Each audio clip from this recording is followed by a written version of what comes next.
All right, moving along. When we talk about CPAP, right?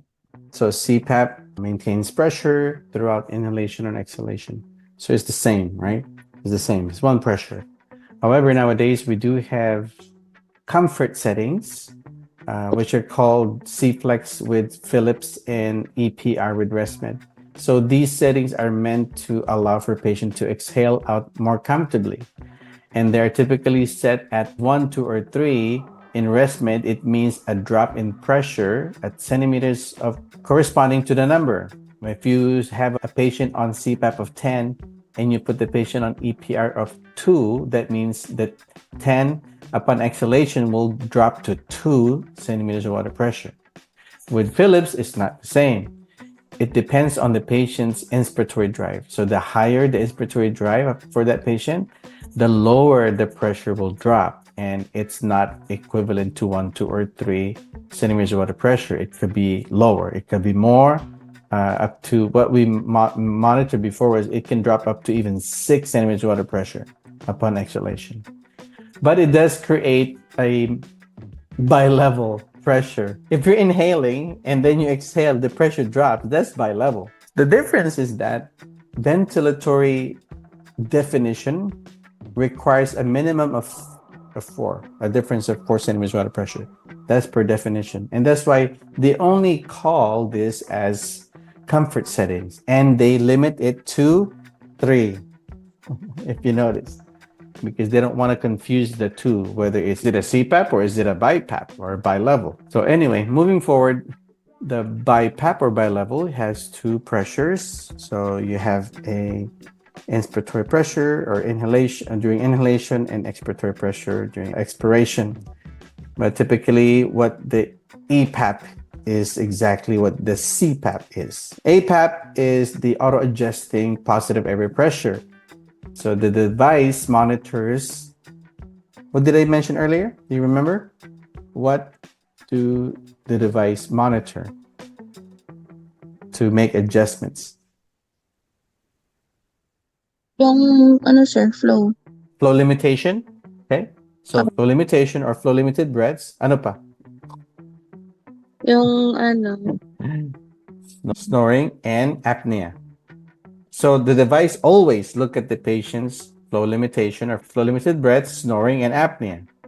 And if the patient has hypopnea, it knows because the flow will drop at least 30%. And it knows if it's an obstructive apnea, if the flow drops to at least 90% of the previous flow. So the flow sensor always looks at the flow pattern. Okay. These devices are just monitoring with their machine. All right. There's no additional wires except for the interface or the mask. It knows the flow pattern of the patients. So it calculates. Now, if the patient creates or ends up with a central apnea, meaning there's no effort and there's no flow, but how will a CPAP or an APAP detect central? That's the question. Okay, good. I want you to hear this term. This is how machines, particularly ResMed machines, know if the patient has a central versus obstructive. This is called FOT.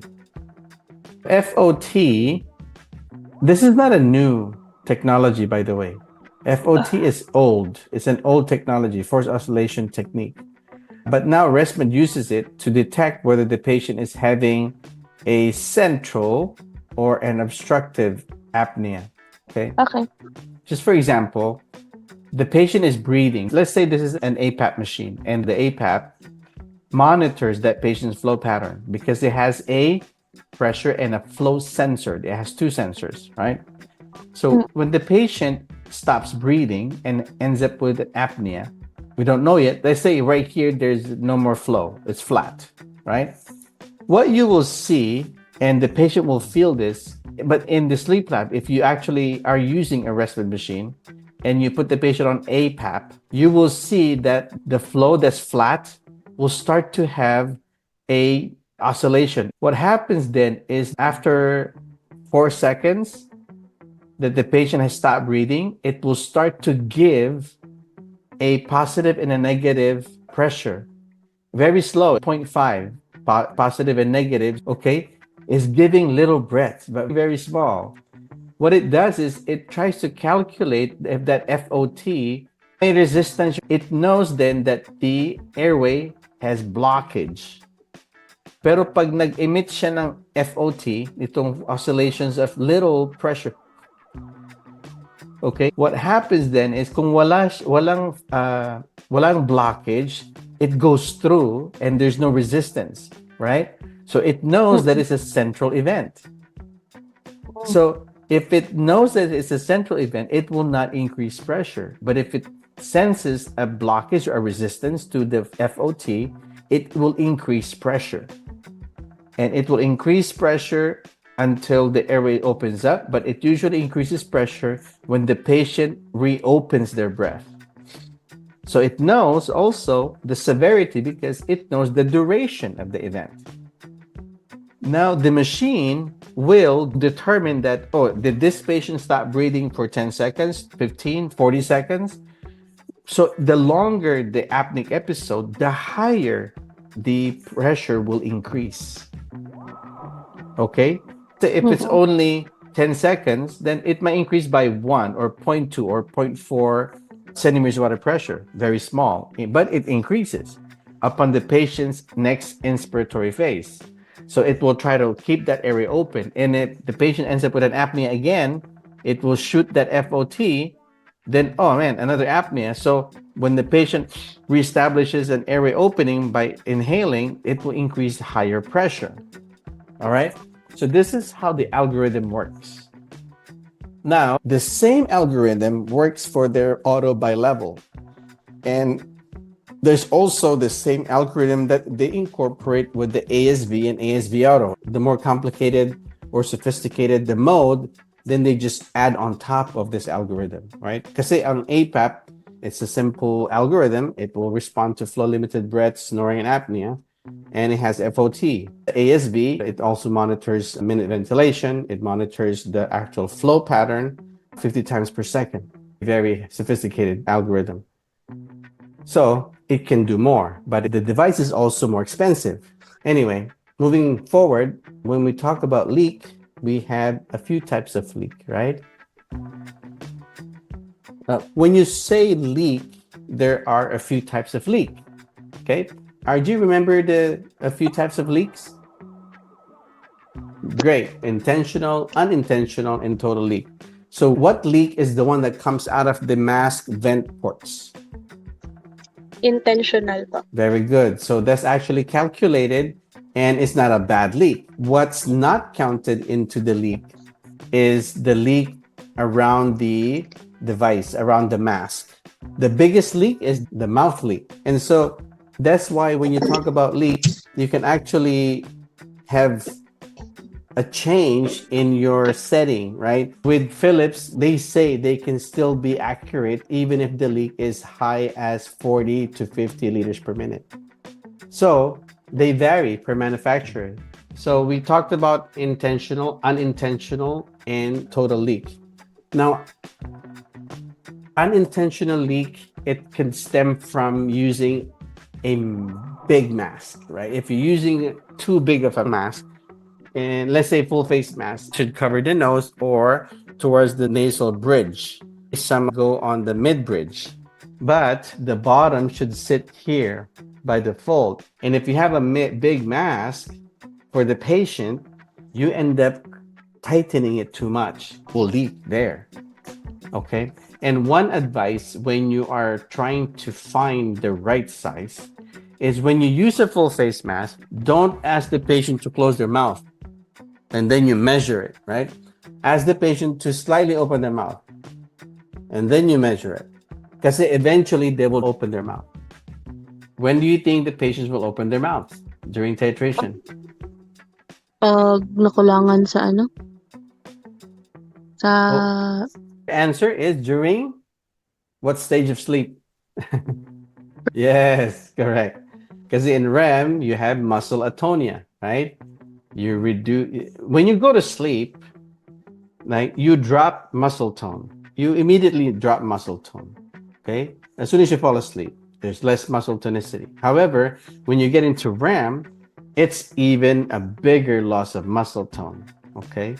And typically, the entire body will lose muscle tone except for the vital organs like the diaphragm and the heart, right? However, the diaphragm, it still is affected. It's still affected by REM.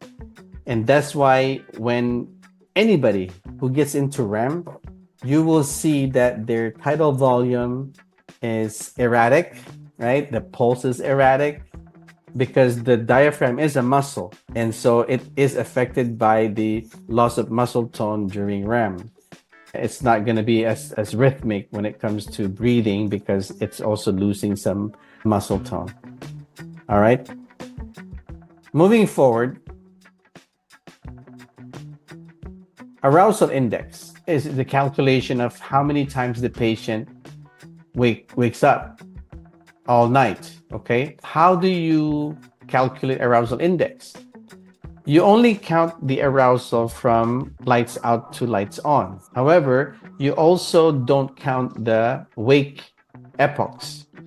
You count all the arousal per hour. So it is the average per hour.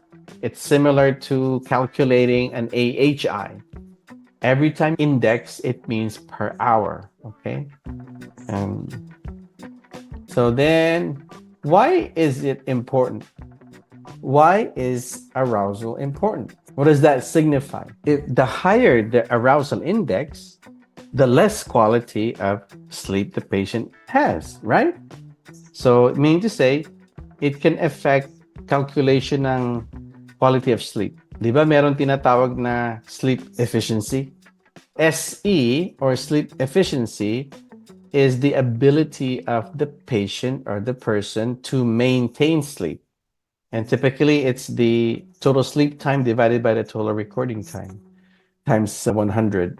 It's measured in percentage. So that's the calculation of sleep efficiency. So for instance, Rasi went and did a sleep study, and so did you. And the doctor comes in and the doctor asks me, "Hey, Kim, how were your patients last night? What were their sleep efficiencies?" So I say, "Oh, doc, RG sleep efficiency is 70%. And Rasi's sleep efficiency was 95%. Okay. So if a doctor hears that, 75% sleep efficiency is not good. 95% sleep efficiency is good. Meaning to say, if you have 95% sleep efficiency, or at least 90%, you are able to maintain sleep 90% and higher. So if you're able to maintain sleep, that means you have less sleep fragmentation. So that's when sleep fragmentation becomes a very important parameter to monitor. It can determine whether the patient has a good quality of sleep. It affects sleep efficiency. Does that make sense? Actigraphy is a study that monitors patients' movements or actions. Actigraphy is a very small device. And guess what is the most common actigraph nowadays? Anybody? Yung, yung watch. Yeah, I was gonna say right here. Almost all smartwatches, they have actigraphy in it. So that's how it knows and it calculates your sleep supposedly, right? The algorithm is getting better. This technology is getting even fancier. They're becoming more accurate. And Samsung just came out with Galaxy Watch 5 and it has the Apnea app that was based on clinical trial for I think 2 years or so. I did work for that trial. So I know it's a very good app. It can detect apnea. So this is a sample of a download from an Actigraph. The most famous actigraphy device or company that we used to use since back in the day is Tamar or WatchPat. Now it became a fully blown home sleep testing device. Before, they're just an Actigraph machine. It looks just like a watch, and then the patient will wear it all week. Then you'll give the patients a diary, and they will put on the diary what time they went to bed and what time they woke up. You will download the watch, and you will see this, and then you will highlight the hours that they say they went to bed and the hours that they woke up, right? When you highlight it, then you will see if it correlates to any activities during the night. Okay, let's just say hypothetically, the patient says, I went to bed from here, this time to this time. However, that there are activities while they're sleeping. So this can signify that the patient is either having apnea events, and so they keep waking up, or they're having other types of activities while they're sleeping, or they are not sleeping good. They are just tossing and turning, kicking, moving. That's why they are very active when they're actually in bed. So this helps with screening patients, not necessarily diagnosing patients, but screening the patients. Before, this was used a lot when we didn't have enough home sleep testing devices. But now we have home sleep testing device or out of center sleep testing devices that are very convenient. All right. Now it's more sophisticated, right? This is the watch pad. It detects pulse and oximetry. Then there's another wire that goes to the chest. It's meant to detect whether the patient is inhaling or exhaling because it monitors EMG. So it calculates apnea by the measurement they get from the pulse. So this is called the peripheral arterial tonometry. Peripheral arterial tonometry. The flow base is based on a pulse. This is owned by ResMed. This is their home sleep test. Ito ang by ResMed. This is called Apnea Link Plus. Has a pulse oximeter there, has the belt for the respiratory effort, and has the cannula monitors flow and snoring, right? Their newer one looks just more sophisticated. Yung tinatawag na Apnea Link Air.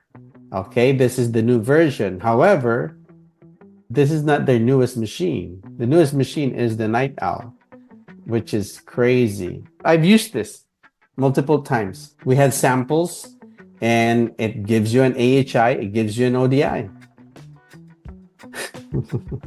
Maintenance of wakefulness test. So maintenance of wakefulness, meaning to say, this is a type of sleep study that's done during the day, but you put the patient on a sitting position and on the bed. So while the patient is sitting on the bed, you will turn off the lights, right? And they have to try to stay awake for 40 minutes. And you do this every 2 hours, like an MSLT. If they fall asleep, they fail. So that's the purpose of the study. We hardly do this. Maybe this whole 2 years, maybe we've done once or twice. It's not common. Typically, if your doctor prescribes a lot of medications for patients, either narcolepsy or excessive daytime sleepiness, and they just wanted to see if is this patient just have EDS, idiopathic excessive daytime sleepiness. Let me give you modafinil, right? Let's say 3 milligrams every day. You take it. So now you're taking modafinil just to stay awake, right? And after 2 weeks, RASI can order an MWT. Now, since you've been taking it for 2 weeks, let's see if that 3 milligrams is enough to keep you awake. Kaya ka ipapadala at gagawa ka ng MWT just to see if you're able to really stay awake all day. For 4 naps, you try to stay awake. It's the opposite of MSLT. All right. Any questions? All right, good. Now, MSLT is 5 naps. And how many minutes do you give the patient? 20 minutes. So the patient will be given 20 minutes from lights out to lights on to try to sleep, right? And we'll do that 5 times. And it's every 1.5 to 2 hours. So every 1.5 to 2 hours, the patient will try to sleep for 20 minutes. If they fall asleep within 20 minutes, you will add how many minutes? 15. 15 minutes. So for instance, I'm trying to sleep now, my first nap, and then after 10 minutes, I actually fell asleep. When I fall asleep, you'll just add another 15 minutes, then you will wake me up. And then I will have to wait for the next, which is after an hour and a half to 2 hours. So let's say if your first nap is at 8 a.m., the second nap will be around 10, the third nap will be around 12, then 2 p.m., and then 4 p.m. as your last nap. Okay. The purpose of MSLT is to identify narcolepsy. ESS is the Epworth Sleepiness Scale. This questionnaire has how many questions?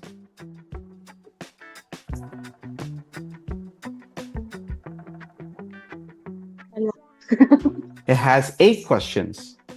Okay? Epworth Sleepiness Scale has 8 questions. And the way the patient answers the questions is they will put numbers 0, 1, 2, or it's a subjective questionnaire. All right? If you can see my screen, let me know. Right? Stab bang, very similar. Kaya lang, stab bang is for home sleep testing. Pang HST ang stab bang. Ang Epworth, so if you're the patient, you have to fill this out. You will answer this by how you feel. When you're sitting and reading, do you have no chance of sleeping or have a slight chance of falling asleep, or do you have a moderate chance or a high chance of falling asleep while you're sitting and reading? So you'll highlight 0, 1, 2, or 3. You can only answer 1. You can choose 1.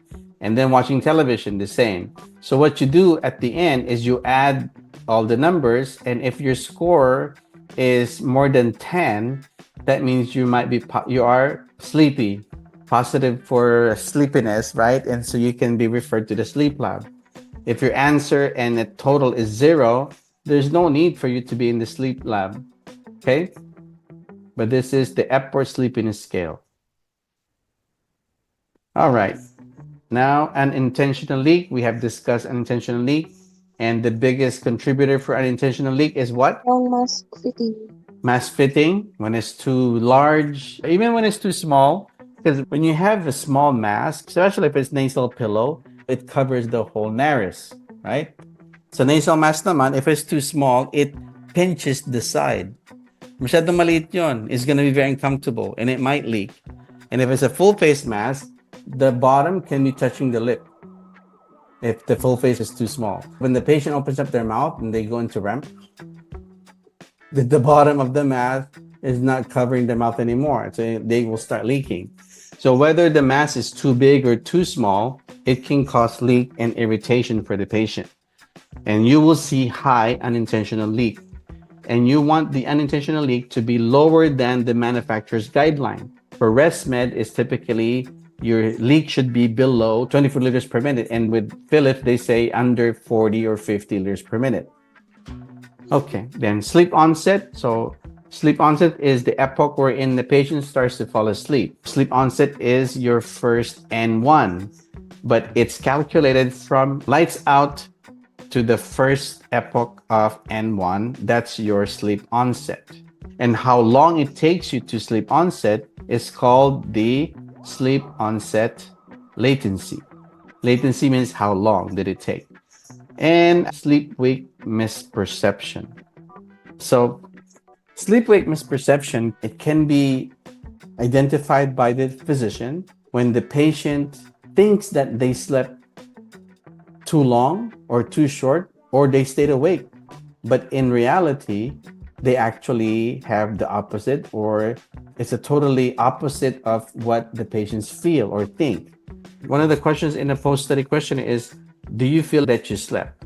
And then how long did you fall asleep? And these patients with sleep misperception, they will write, I did not sleep, maybe 10 minutes. Even though you can see in your sleep study that the patient slept so long and so good, but they don't feel it. So that's when the doctor will see and diagnose or discuss this patient's sleep-wake misperception. Hypopnea. The definition for hypopnea is a reduction in the flow of at least 30%. If there is at least a 30% reduction in flow, followed by a 3% desaturation, or followed by an arousal, that is a hypopnea. So if the patient was at a saturation of 97%, and then you see the decreasing flow pattern. Then you start to see the 97% dip into 94%, 93, 92. That is at least a desaturation of more than 3%, and also a reduction in flow of 30%. That is a hypopnea. Sometimes there is not a clear evidence of a desaturation. However, if the flow pattern is started to diminish, the patient start to reduce the amplitude, or the flow pattern is becoming smaller, and is followed by an arousal, by a big gulp of air, right? That is considered a hypopnea. The key is that whole event should at least be 10 seconds. That's the key. Has any event, whether it's hypopnea, obstructive apnea, central apnea, mixed apnea, should at least be 10 seconds or longer. Cannot be less. All right? Any questions?